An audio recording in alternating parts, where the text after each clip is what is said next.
우리 하나님의 말씀 창세기 4장 1절에서 9절까지 교독합니다. 아담이 그의 아내 하와와 동침하매 하와가 임신하여 가인을 낳고 이르되 내가 여호와로 말미암아 등남하였다 하니라. 그날도 가인의 아우 아벨을 낳았는데 아벨은 남치는 자였고 가인은 농사하는 자였더라.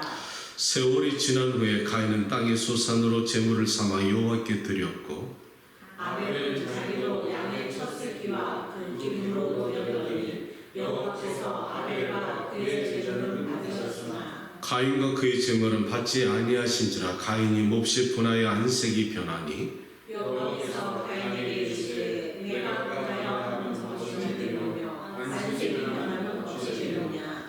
네가 선을 행하면 어찌 낯을 들지 못하겠느냐. 선을 행하지 아니하면 죄가 문에 엎드려 있느니라. 죄가 너를 원하나 너는 죄를 다스릴지니라. 가인이 그의 아우 아벨에게 말하고 그들이 들에 있을 때 가인이 그의 아우 아벨을 쳐 죽이니라. 함께합니다. 여호와께서 가인에게 이르시되 네 아우 아벨이 어디 있느냐. 그가 이르되 내가 알지 못하나이다. 내가 내 아우를 지키는 자니이까. 기도합니다. 생명 되시는 아버지 하나님, 거룩한 주일날 주의 백성들 주님의 말씀에 순종하여서 거룩한 제단에 와서 진정과 신령으로 예배를 드립니다.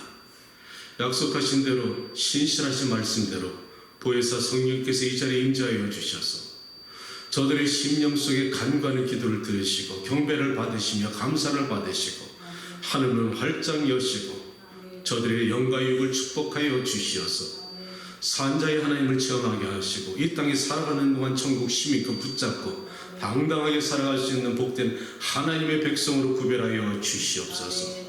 말씀을 그대로 직언합니다. 성령께서 종의 입술을 붙잡아 주시고 생각을 사로잡아 주시어서 원하고자 하시는 말씀만 직언할 수 있도록 도와주시옵소서. 주의 성령께 모든 것을 맡기며 우리 주 예수 그리스도의 이름으로 기도합니다. 아멘. 오늘 여러분과 나눌 말씀의 주제는 종말 신앙을 살아가는 모든 사람들에게 드리는 하나님의 메시지입니다. 오늘 본문 말씀을 통해서 여러분이 짐작했겠지만은 사람은 태어나면서부터 악할까요? 선할까요? 악해요. 자, 중국의 맹자는 사람은 태어나면서부터 선하다, 성선설을 말했습니다. 그런데 반면에 중국의 순자는 아니다. 사람은 태어나면서부터 악하게 태어났는데 살아가면서 인위적으로 선하게 살아가는 것뿐이다. 그렇게 말을 했는데요. 자, 그렇다면 오늘 성경은 우리에게 무엇이라고 말을 할 수가 있을까요? 사람은 그 속에 무엇이 있다고 성경은 우리에게 교훈하고 있을까요? 오늘 가인의 이 말씀을 갖다 우리가 짐작하면은 사람은 악하다. 예, 그럴 수가 있습니다. 그런데 놀랍게도 그렇지 않은 경우도 성경은 우리에게 알려주고 있습니다. 우리 조상 아담과 하와가 흙으로 지음받았을 때는 하나님의 그 코에 생기를 불어넣으시고 그들이 생명이 된지라. 따라서 에덴 동산에서 하나님과 함께 동산을 거닐 때 우리 인류의 조상 아담과 하와는 죄가 없었습니다. 선했습니다. 그런데 문제는 사탄에게 꼬임 받아가지고 그 하나님께 불순종하고 거역함으로 인해서 에덴 동산을 떠났던 동기는 죄가 들어왔기 때문입니다. 하나님의 나라 에덴 동산과 우리가 장착할 천국에는 죄 있는 모습으로 못 간다는 것입니다. 거룩한 자만이 갈 수가 있다는 것이죠. 당시에는 선했습니다. 그런데 문제는 여러분이 말씀하신 것처럼 불순종으로 죄가 들어오니까 에덴을 떠나면서 악이 우리에게 찾아왔습니다. 사람의 마음속에는 선과 악이 공존하고 있다는 겁니다. 그래서 하나님을 모르던 시대에도 양심 시대가 있었고 하나님께서 그 후에는 말씀 율법 시대를 주셔서 믿음으로 저들에게 하나님께서 말씀을 나눠주셨고 율법을 통해서 선자들을 무수히 보내가지고 하나님께서 그 말씀을 갖다 가르치시며 돌아오라 그렇게 무수히 말씀을 했음에도 불구하고 구약에는 하나님의 백성들이 매번 하나님을 떠나는 모습을 우리는 발견하게 됩니다. 하나님께서 어쩔 수 없이 그렇게 불러도 공중에 하던 그 정한 시기를 알고 반과 제비와 두루미도 그 돌아올 때를 지키거늘 내 백성은 나를 알지도 못하고 깨닫지 못한다 탄식하신 하나님은 그 방법으로 당신의 아들 예수 그리스도를 이 땅에 보내셨습니다. 그때가 은혜의 시대입니다. 그 은혜의 시대가 오자마자 하나님께서는 당신의 아들을 이 땅의 구원의 역사를 나누시고 그리고나 승천하시면서 보혜사 성령을 약속하시고 오늘 이 시대는 성령님 시대입니다. 여러분과 나는 지금 세상 사람이 알지 못하는 놀라우신 성령님과 함께 동행하는 축복을 받았다는 것이죠. 우리 안에 성령님을 모시고 산다는 것은 간단합니다. 욥이 고백한 것처럼 내가 육체를 갖다 벗고 나서 하나님께 갈 때는 거룩한 성령의 영의 인도하심에 따라 영으로 하나님의 거룩한 나라 갈 수가 있다는 것입니다. 그런데 이 오늘 성경 말씀에는 아담과 하와가 에덴을 쫓겨나서 육체의 몸으로 처음 태어난 아이가 가인이라는 겁니다. 둘째 아이의 이름은 아벨이라는 것이지요. 그런데 충격적인 것은 성경은 아담과 하와가 육체적으로 처음 태어난 인류의 조상 가인이 살인자라는 겁니다. 이야, 세상의 어느 종교도 자신들의 신을 미워하고 선하게 포장하기 때문에 이런 불편한 것 감춰버리게 되어 있습니다. 그런데 성경은 불편한 그대로 진실을 그대로 성경의 태초의 창세기부터 첫 번째 육신에 태어난 아이가 가인인데 살인자더라, 끔찍한 말을 하고 있다는 겁니다. 그리고 그 동생 아벨이 있었는데 이 제사를 갖다 어느 날 1년의 모든 소산을 갖다 구해가지고 하나님께 첫째 소제물을 드리고 번제를 드리는데 무슨 이유인지 하나님께서는 가인의 것은 거절하시고 아벨의 것은 받았다는 겁니다. 이 문제 가지고 수많은 성경학자들이 오늘날까지 말씀을 나누고 있는데요. 자, 우리가 모든 것은 제하고 가인의 반응부터 보자는 겁니다. 가인이 반응이 하나님께서 가인의 것을 갖다 거절하시니까 가인이 분하여서 얼굴이 안색이 변하였다 이렇게 말하고 있습니다. 아니, 피조물이 무엇이간데 창조주 하나님 전능자에게 얼굴이 안색이 변하여서 분을 내고 화를 내고 있다는 겁니다. 여러분, 이거 상상돼요? 여러분, 기도가 하나님 응답해 주지 않는다고 분해서 하나님께 대들고 따지고 듭니까? 그런데 그렇게 하고 있다는 거예요. 그러니까 하나님께서 나타나십니다. 가인아, 네가 감히 누구에게 얼굴을 붉히며 안색을 갖다가 변하며 나에게 분을 내고 있느냐? 네가 만약 선을 행했다면 네가 어찌 얼굴을 갖다 고개 숙이고 있겠느냐? 죄가 문 앞에 엎드려졌으니 너는 죄를 다스릴지니라. 무슨 말입니까? 죄를 다스릴 수 있는 능력을 우리에게 주셨으니까 너는 죄를 다스리라고 한다는 것이지요. 그런데 죄는 호시탐탐 요 문 앞에서 엎드려서 기회를 보고 있다는 겁니다. 자, 그런데요, 왜 하나님께서 가인의 제물을 갖다 거절하셨을까요? 여러분, 어떻게 생각하십니까? 제물에 문제가 있을까요? 그럴 수 있습니다. 그런데 성경학자들이 말씀하신 것처럼 온전한 제물이 아니었을 것이다. 아벨은 천양과 그 번제를 갖다가 온전하게 드렸는데 제물에도 문제가 있었을 것이라 생각되지만 오늘 본문의 내용을 갖다 살펴보면은 이 가인이 하나님께 드리지는 이 번제와 그 소제물에 마음의 자세가 잘못될 수 있다는 것을 발견할 수가 있다는 것이지요. 어떻게 하나님을 두려워하지 않는 자가 온전한 제물을 드릴 수가 있을까?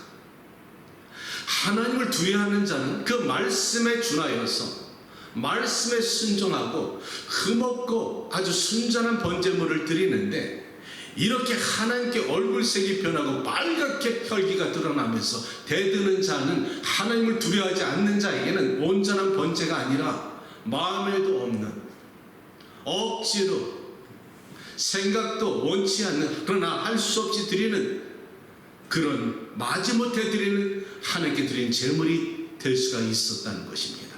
자, 그렇다면 사람의 심령을 감찰하시는 하나님께서 몰랐을까요? 아셨겠지요.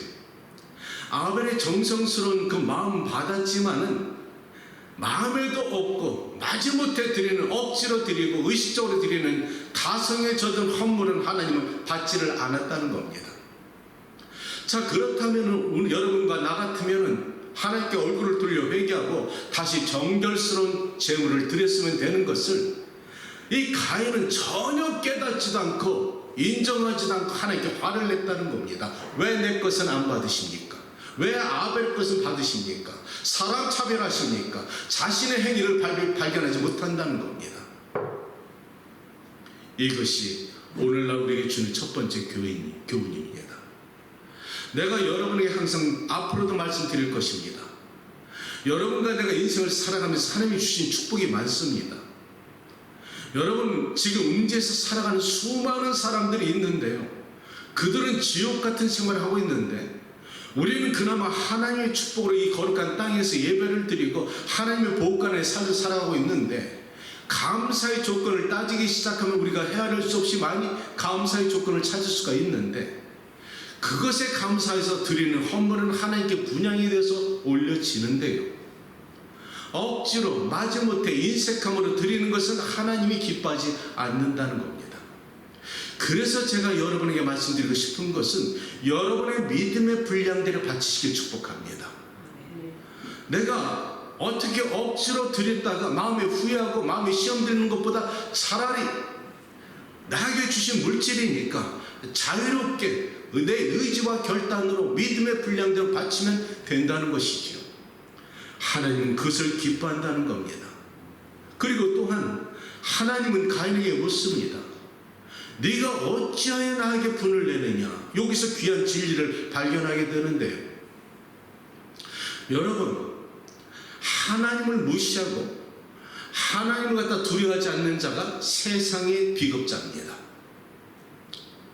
놀랍게도요, 이 안에서 우리가 발견하는 것은 하나님한테 두려운 것도 없이 무시하는 이 가인의 모습 속에서는 자기가 나중에 세상에 쫓겨나가서 세상에 유리할 때 하나님께 고백하는 것이, 하나님, 내가 이 땅에 유리하다가 사람들이 나를 죽일까 내가 두렵습니다. 이야, 웃기는 소리 하고 있다는 것입니다. 하나님을 무시하고 하나님이 없이 망령되이 사는 사람들은 세상이 나를 죽일까봐, 세상에서 나를 피해를 줄까봐 내가 세상엔 비겁하고 두렵게 살아가는 것이 이 세상 사람들이라는 것이지요. 반면에 아벨같이 온전하고 순전한 예배를 드리고 정직한 말씀대로 순종하는 하나님의 자녀는 세상에 대해서 담대합니다. 아멘. 여러분, 세상에 대해서 담대하십니까? 왜냐하면 여러분 마음속에는 하나님의 말씀대로 살아가기 때문에 세상의 손해를 보고 억울한 일을 당해도 말씀대로 사는 사람들은 세상에 대해서 당당하게 살아갈 수가 있다는 것이지요. 아멘. 맞습니다. 왜? 내 안에 하나님의 은혜가 있기 때문에, 내가 하나님의 말씀대로 살아가기 때문에 그렇다는 것입니다. 우리가 이 말씀을 살아가면서 우리 주변에 종말 시대가 온 것을 실감하고 사는데, 사람이 태어나면서부터 선하냐 악하냐, 이 간단한 진리는 우리가 태어나는 아이들을 보면 알 수가 있습니다. 우리가 형제 아들들이 형제가 있고 자녀들이 있는데 태어나면서 기질이 똑같아요? 어떠세요? 내가 아들과 딸을 갖다 낳고 우리 손자 둘을 갖다 보는 거 보니까 기질이 달라. 어떤 놈은 고집스럽고 시키지 않았는데 속만 디릭디릭 썩이는 놈이 있고, 어떤 녀석은 태어나면서부터 가르치지도 않았는데 아주 착해서 법이 없어도 살아. 이것은 누가 가르쳐준 것이 아닙니다. 기질적으로 그렇게 타고났다는 것입니다.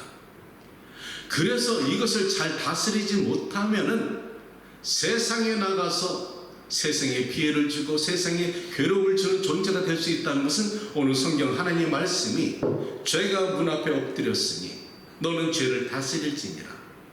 우리 안에 천성이 선과 악이 공존하고 있는데 이 자라나면서부터 세상의 교육을 통하여서 하나님의 말씀을 통하여서 교회의 목사님 말씀을 통하여서 이 말씀대로 다스릴 때 우리 천성이 다스려질 수가 있다는 것이지요.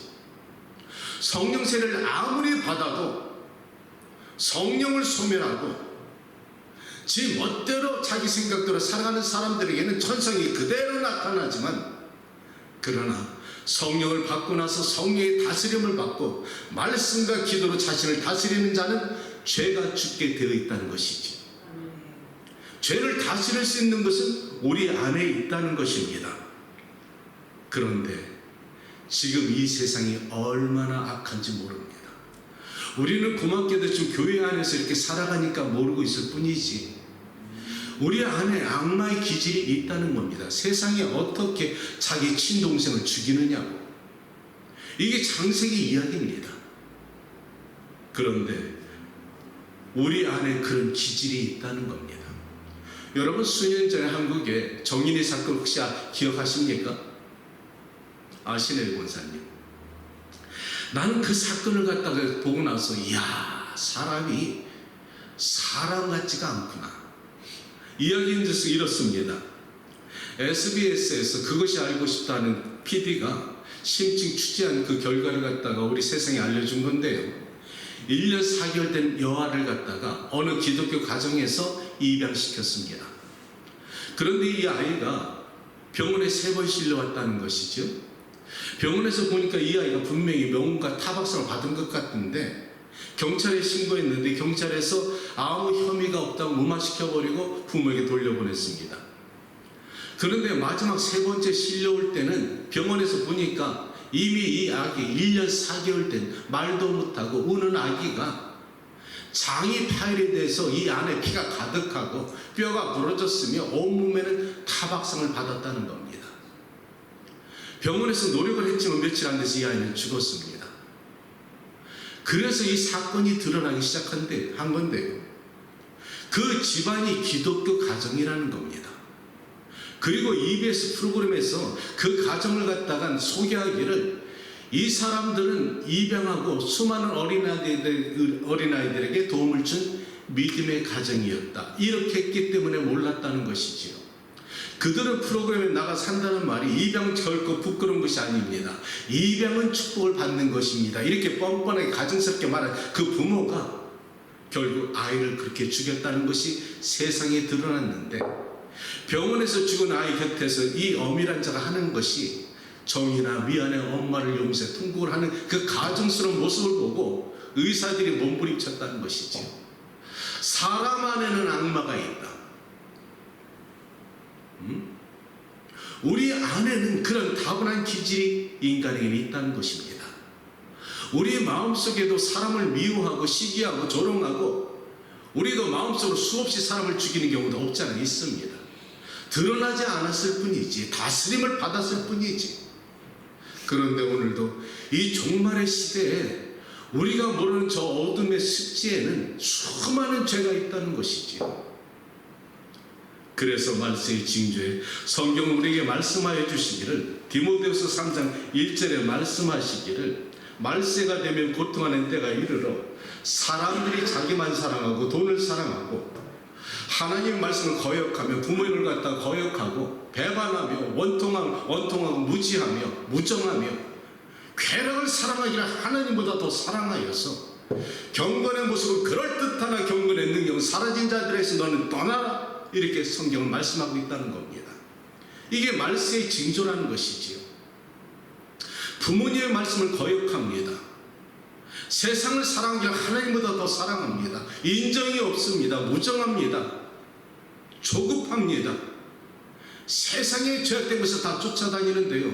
마태복음 24장에 예수께서 말씀하시기를 생전에 계셨을 때 마지막 때가 되면은 나라와 나라마다 전쟁이 일어날 것이고 지진이 일어날 것이고 기근이 따를 것이고 연병이 따를 것이며 사람들의 왕래가 잦아질 것이며 말세의 징조에는 하나님께서 예수님께서 말씀하셨던 것처럼 지금 이 시대가 그렇다는 겁니다. 며칠 전에 뉴스를 바라봤더니 여러분 보셨습니까? 아이슬란드에 지금 지진이 났는데요. 땅이 쭉 킬로미터 갈라졌는데 갈라진 사이에서 용암이 뿜어져 나오는 거 보니까 이 땅 밑에는 불못인 것이에요.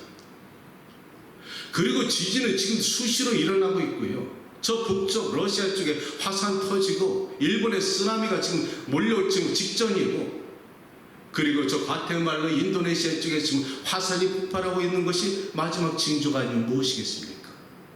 나라와 나라가 전쟁이 있을 것이다. 중동 전쟁 지금 위기고요. 우크라이나에 수많은 사람들이 죽어가고 있는 것이 지금 바로 이 시대란 말입니다. 여러분, 우리가 모르고 있을 뿐이지 사람이 얼마나 악한지 한국에 우리가 뉴스를 갖다 듣기 보면 기가 막히는 얘기가 나타나는데, 아니 어떻게 노숙자하고 가난한 사람들의 사채를 빌려주고 그들이 갚을 능력이 없으면 그들을 마취시켜가지고 장기를 팔아먹는 인간들이 있더라고요. 그것뿐인가요? 가출한 소녀들을 꼬여가지고 사창가에 팔아먹고 마치 빨대를 꽂아놓은 그 빨아먹는 기생충 같은 어둠의 사실들이 지금도 있더라고. 사람 같지 않은 인간들이지. 2차 세계대전 당시에 600만 명의 유대인들을 갖다가 죄 없는 그들을 홀로코스트 아우슈비츠 수용소에 집어넣고 가스실에 죽어져가는 그 뻔한 모습을 보면서 조롱하던 그 나치 장교가 전범으로 붙잡혀서 나중에 교수형에 처해질 때 한 번도 후회 없이 죽어져가는 그 모습 속에서 사람 속에는 악마가 있다는 것입니다. 하나님은 우리 안에 이 종말을 살아가는 우리에게 가정을 주셨고 자녀를 주셨고 우리 주변에 이 땅에 살아갈 소명을 주셨는데, 이 악한 시대를 살아갈 때 분명히 언제 어느 때 여러분과 나는 죽을 것이고, 만약 우리가 살아있을 때 예수님이 재림하면 동시에 일어나는 것이 무엇인지 아십니까? 예수님의 종말과 재림과 심판은 동시에 일어납니다. 여러분과 내가 이 시대에 재림 사건을 맞이하지 못한다 할지라도 죽으면 분명히 우리는 하나님의 심판 앞에 섭니다. 자, 그때 우리가 하나님 앞에 무엇이라 드릴 말씀이 있겠습니까? 여러분 준비되셨습니까? 사랑하는 성도 여러분, 감사하게 우리 하나님께서는 믿는 우리에게 소망을 주셨습니다. 하나님께서 우리에게 로마서 6장 23절에 죄의 삭은 사망이요 하나님의 은혜는 그리스도 예수 안에 있는 영생이니라. 나는 여러분들이 이미 영생을 받은 것을 믿고 감사를 드립니다. 이 땅에 살아가는 것은 어쩔 수 없지만은 선한 사람들이 살아가기에 악한 세상이기 때문에 쓰나미 같은 연병과 세상의 기근과 경제적인 고난을 찾아오는 것을 피할 수가 없을지라도 하나님의 구별된 백성으로 살다가 천국 시민권 가지고 나중에 죽어 천국 가서 하나님 앞에 심판대 앞에서 예수 그리스도의 보혈로 통과할 수 있는 복된 여러분들이 되시길 축복합니다. 그래서 이 땅에 살아있는 동안에 어떻게 살아야 될까요?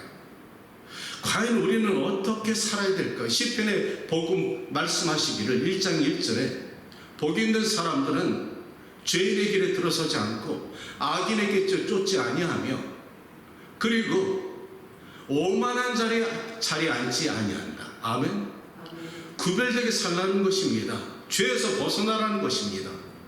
그런 자에게는 하나님께서 시냇가에 심은 나무같이 청정하게 자랄 것이고 푸른 초장으로 인도하신 하나님의 축복이 있을 것이란 말이지요. 그런데 알면서도 실천을 안 해요. 문제는 알면서도 세상에 살면서 죄악 속에 쉽게 넘어지면서 적당하게 탈포 살아가는 우리의 모습이 왜 그럴까? 이게 사탄의 전략이라는 겁니다.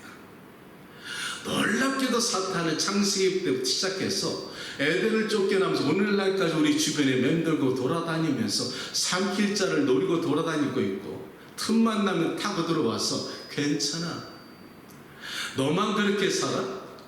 세상 사람 다 그렇게 살잖아. 봐라, 저 정치인들, 집사님 기도한 것처럼 위정자들, 경제인들, 하나님 예수 안 믿고도 잘 살잖아.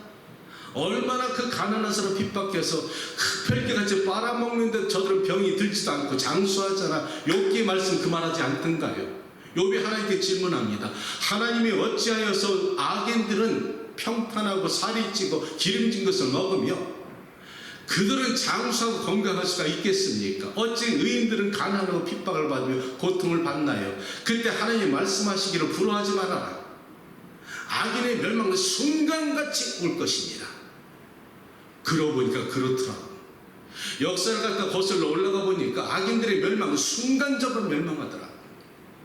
이 땅에서 멸망뿐 아니라 죽어서 그들의 갈 곳은 이미 정해졌다는 것입니다. 분명한 것은 심판이 있다는 것입니다. 따라서 오늘 성경 우리에게 말씀하시기를 사랑하는 아들아 사랑하는 딸아 너희가 나를 믿으면 나를 신뢰하면 내 말씀을 듣고 그대로 살아봐. 아멘. 우리가 이 땅에 살아갈 때요 죄와 싸웁니다. 그렇죠? 여러분 죄와 싸우지요. 그런데 여러분 죄를 갖다 매번 이길 수가 있습니까? 안 되더라고 나는. 그래서 내가 십자가 고마운 거야. 그래서 내가 십자가를 떠나지 못하는 거야. 그러나 내가 죄를 짓고 나서 하나님께 그날 회개하고 나서 다음날 그 죄를 반복하지 않는 몸부림치는 것은 있어야 된다는 겁니다. 구원이 값싼 게 아닙니다. 예수님의 십자가의 보혈의 능력은 우리가 회개하고 다시는 반복하지 않겠습니다. 그 우리가 몸부림칠 때 그 보혈의 능력이 아름답게 승화되어서 우리가 거룩하게 살아가게 만들어 주지만은 마치 가톨릭의 면죄부처럼 회개하고 나서 다음날 한 번 회개했을 때 똑같은 죄를 반복하고 이것이 거듭되다 보면 양심의 화인 맞은 자가 돼서 나중에 죄를 져도 무감각해져 버려요. 그러니까 마귀가 얘기하는 거예요. 괜찮아. 하나님은 용서하신다 했잖아. 예수님의 보혈에 다 용서해 준다 했으니 괜찮아. 죄를 져도 너 지옥 안 가. 이게 마귀의 전략이라는 것입니다. 속지 말라는 것이지요. 깨어 기도하라는 것입니다. 마귀가 그렇게 말할 수가 있을걸요? 야, 너 성경에 십자가에 죽어갈 때 강도가 1분에 고백하고 나니까 나분가지 않더냐? 멋대로 살고 세상 즐겨봐. 그리고 나 너 죽기 전에 1분 전에 하나님 영접하면 천국 가겠네? 그렇지요. 그런 기회가 주어진다면, 그런데 그런 기회가 주어진다고 여러분 어떻게 장담하십니까?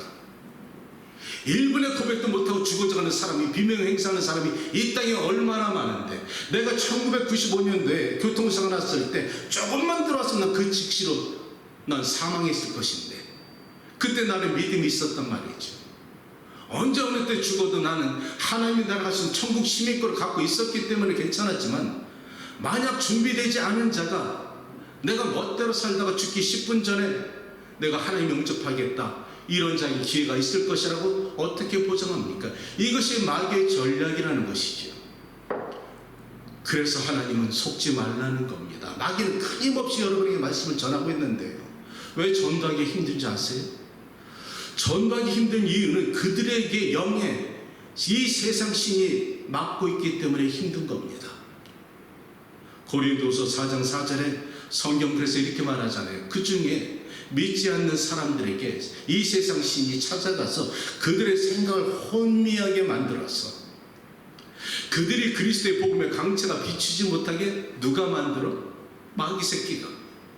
그러니까 세상 사람들이 믿고 싶어도 교회를 갖다 자꾸 마귀 새끼가 발악하고 막는 것이고, 심지어 여러분들이 교회 오고 예배를 드리고 싶어도 마귀 새끼가 자꾸 문제를 만들고 마음에 요동치게 만들어서 은혜의 보좌로 나오지 못하는 이런 안타까운 현실에 우리가 속지 말라는 것입니다.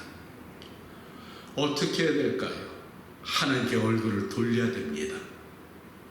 여러분, 우리가 회개를 할 때는 정말 진심으로 하나님께 회개해야 되는데, 이 시대의 요즘 기독교인들의 회개는 마치 이게 습관화가 되어버려가지고 이제는 회개는 하는데 마음에 통해함이 없어. 회개의 원뜻은 잘못된 길을 가다가 돌아가서 올바른 길로 가는 행위가 따라야 된다는 겁니다. 입술로만 회개하는 것이 아니라는 것이죠. 어떤 때는 세상이 우리를 갖다 기독교인들을 이제는 정죄하고 판단합니다. 여러분 그거 못 느끼세요? 어느 집사님이 지난번에 나한테 말씀하대, 서로 이렇게 대화를 나누는 게 좋은데 예수 얘기만 나오면 얼굴을 흡연한다는 거예요. 안 믿는다는 거예요. 왜 그럴까요? 영향력을 잃어서 그래.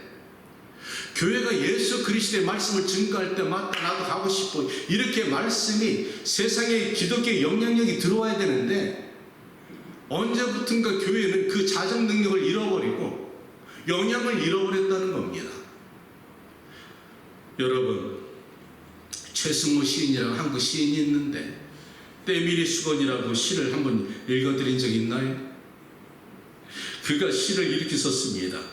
주일이면 꿈쳐든 속옷 같은 이 죄들을 안고서 멋진 옷을 갖다가 입고서 간편한 세탁기 같은 교회에 찾아가서 속죄하는 어린 양들. 어떻게 생각하십니까? 씁쓸하더라고요. 그런데 우리가 이 시인의 말 속에서 인정하고 싶지 않지만 인정을 해야 된다는 겁니다. 이 시인은 교인들을 관찰했다는 것이지. 6일 동안 세상에 멋대로 살아가면서 꿈쳐든 속옷 같은 부끄러운 죄를 이렇게 갖고 있다가 주일이면 멋진 옷차림 갖고서 교회에 나가서 간편한 세탁기 같은 교회에 회개를 하고 나서 다시 세상에 나가서 똑같은 죄를 반복하는 이 어린 양들. 씁쓸하더라고요. 그런데 인정하지 않을 수가 없잖아요. 그러니까 교회가 잠잠하잖아요. 그런데요, 나는 이 말씀 속에서 이 시인이 세상이 교회에 대한 안타까운 마음을 발견할 수가 있다는 겁니다. 이 시인이 이렇게 쓰는 것은 우리는 그래도 세상 사람이잖아요. 당신들은 교회 하나님 믿는 백성 아닙니까? 그렇다면 예수 그리스도의 보혈의 능력으로 당신을 변화받고 세상을 변화시켜야 되는 당신들은 어찌하여서 세상에 소망을 주지 않고 절망을 주십니까? 이 안타까움이 있다는 겁니다. 세상이 교회를 향해서 안타까운 것은 우리는 그렇게 살더라도 교회는 마지막 이 세상의 희망이고 등불인데 당신들이 세상에 절망을 주면 우리는 어디 가서 찾습니까? 이 말을 우리가 깨달아야 된다는 것입니다. 아멘이십니까? 따라서 오늘날 교인들이 이 말씀을 갖다 하나님의 말씀으로 듣고 성경 말씀을 우리 하나님께서 말씀하시기를 마지막 때가 되면 너희는 스스로 하나님의 말씀을 붙잡힌 바다 정결하게 몸부림치면서 진리 가운데 살아야 될지니라. 이 말씀을 붙잡고 살아가는 우리가 의무가 책임이 있다는 것입니다. 하나님께서 베드로전서 2장에 말씀하시기를 잘 들으세요. 너희는 택한 족속이요 왕같은 제사장이요 거룩한 나라요 하나님의 택한 백성이니라. 하나님이 여러분을 보시기에 여러분은 왕같은 제사장이랍니다. 택한 족속이라십니다. 거룩한 한 나라처럼 하나님은 존귀하게 여러분을 사랑하신다는 겁니다. 자, 이렇게 하나님이 우리에게 소명을 주셨다면 목사는 거룩한 제단의 사명은 하나님의 말씀을 갖다 성령의 음성으로 듣고 하나님의 말씀의 심장을 통과해서 생명의 말씀이 하나님의 백성들이 전달되어서 영혼이 뒤집어지고 세상에 영향력을 나타낼 수 있는 이 소금과 빛과 향기 같은 그 능력이 나타나서 세상에 나가서 여러분은 살아야 될 의무가 있다는 겁니다. 여러분의 성직은 여러분의 직장이고요. 아까 기도한 것처럼 여러분의 사업처고요. 가정이고요. 학교라는 것입니다. 그것이 성직이라는 것입니다. 그곳에서 제사장의 노릇을 하라는 겁니다. 그러면 세상이 변할 수가 있다는 겁니다. 문제는 제사장 같은 역할을 내가 삶의 현장, 직장과 사업에서 안 하고 있다는 겁니다. 세상 사람들과 똑같이 손에 안 벌려가고 욕심 더 버리고 더 잘 살려고 하고 세상이 적당히 타협하면서 정직하지 않으니까 세상의 영향력을 잃어버렸다는 것이죠. 저는 여러분이 잘 아시다시피 주일날은 이렇게 여러분 앞에 말씀을 전합니다. 나머지 6일은 저도 가게에 나가서 일을 합니다. 언제부터인가 제가 참 많은 불이익을 당하게 됩니다. 제가 남한테 알려주지도 않았는데요, 우리 직원들이 언제부터 목사인 걸 알았습니다. 그러다 보니까 가게 근처 사람들이 저 사장님을 목사래 소문이 났습니다. 따라서 나에게 불리게 다가오는 것은 평소 화를 낼 수 있는데 화를 못 냅니다. 또한 이전 같으면 사정없이 직원들이 이유 없이 결근하거나 또 여러 가지 핑계를 대고 주인은 휴가도 못 가는데 지들은 휴가 간다 며칠 동안 나가버리면 옛날 같으면 사정없이 잘라버렸을 텐데 자르지도 못합니다. 그리고 손님들이 들어와서 억울하게 몇 날 며칠 다 입은 옷을 갖다가 리펀해달라 할 때는, 바꿔달라 할 때는 옛날 같으면 전혀 말이 안 되는데 싸우기 싫으니까, 그리스도인이니까, 소문났으니까 양보해 줍니다. 손해 많이 봅니다. 누구 때문에? 예수님 때문에. 자, 그렇다면은 예수님 때문에 불이익을 당하고 손해를 보면은 내 삶에 불편한 점이 있을까요? 없을까요? 있지요. 예. 물질적으로도 손해 봅니다. 근데요, 놀라운 것을 제가 발견하게 되는데요, 내가 세상에 대해서 용서를 갖다가 하고 손해를 보고 불이익을 당하고 내가 이렇게 되고 이상하게 마음은 너무너무 가볍습니다. 마음은 굉장히 행복합니다. 이전에 손해 안 보려고 싸우고 다투고 어떻게 해서라도 돈을 긁어모을 때는 피도 눈물도 없었을 것 같은데, 그때는 지옥과 같았는데 양보하고 손해보고 주고 돌아쓰고 화를 안 내니까 세상에 나처럼 행복한 사람이 없습니다. 그렇다고 물질의 어려움을 당하느냐? 아니요. 필요한 양식, 일용할 양식 주십니다. 자, 그렇다면은 그것이 만족하지 않겠느냐 이 말이죠. 예수님 당시에 제자들이 천국 같은 생활을 하고 죽었어도 천국 같습니다. 왜 그런지 아세요? 승천하신 예수님을 바라보면서 예수님께서 그때 말세 갖고 놀이를 하니까 말세가 곧 올 줄 알고 종말시대가 올 줄 알고 가사를 다 팔아가지고 공동체에 나눠줘 가면서 서로가 서로 나눠주며 사니까 천국이었어.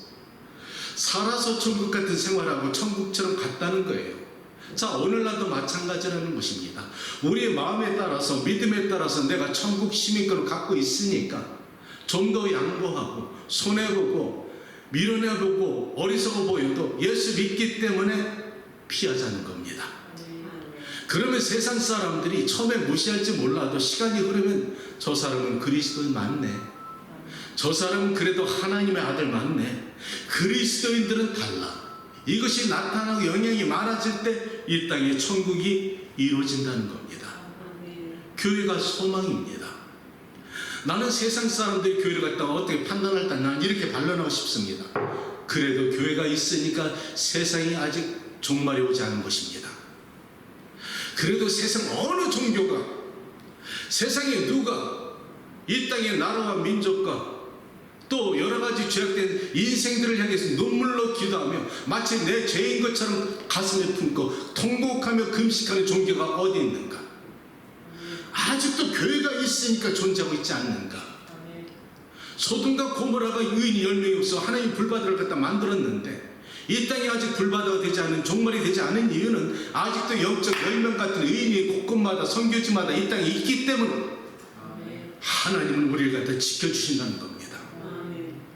바알에게 무릎 꿇지 않은 7천인들이 있어서 그들이 나라와 민족과 심지어 지옥으로 떠나가지 않은 안 믿는 자들의 영혼을 위해서 하나님께 눈물 뿌려 기도하기 때문에 하나님은 종말을 갖다 늦추는 것 뿐입니다. 왜? 사랑하시기 때문에, 한 명이라도 영혼을 살리기 위해이기 때문에. 그 가운데 여러분의 자녀가 있고 내 자녀가 있고 내 형제가 있고 내 친지가 있다는 겁니다. 이것이 하나님의 은혜라는 것이죠. 말씀을 결론 맺습니다. 성도 여러분들이요, 우리가 하나님 앞에 오늘 밤 불려간다면 심판대 앞에 설 자신이 있습니까? 여러분은 정말 소금과 빛과 등불의 역할을 하고 살아가십니까? 그러나 우리가 아직 그것이 안 됐다면 슬기로운 다섯 처녀처럼 하나님의 말씀과 기도로 오늘부터 들어가서 하나님 앞에 정결한 그릇 대고 등불을 준비하는 여러분이 되면은 여러분은 구원받은 하나님의 딸과 아들로서 오늘 밤에 어느 때라도 심판대 앞에서 프리패스하면서 천국에 입성하실 줄 믿습니다. 종말 시대를 살아가는 여러분들에게 오늘도 믿음의 고백을 통하여서 하나님 앞에 당당히 사시는 복된 여러분들 되시기를 주님의 이름으로 축복합니다. 생명이 되시는 아버지 하나님, 종말 시대를 살아가는 모든 이들에게 이 말씀을 올려드립니다. 하나님, 종말이 멀었다. 그 시대가 우리 시대에 오지 않는 것 누가 장담합니까? 때와 시기는 하나님만이 아시는데 하나님 우리가 준비하게 하시고 깨어 기도하게 하시고 때가 되면 하나님께 영광을 돌리며 감사할 수 있는 영성으로 우리를 축복하여 주시옵소서. 예수님의 이름으로 기도합니다. 아멘.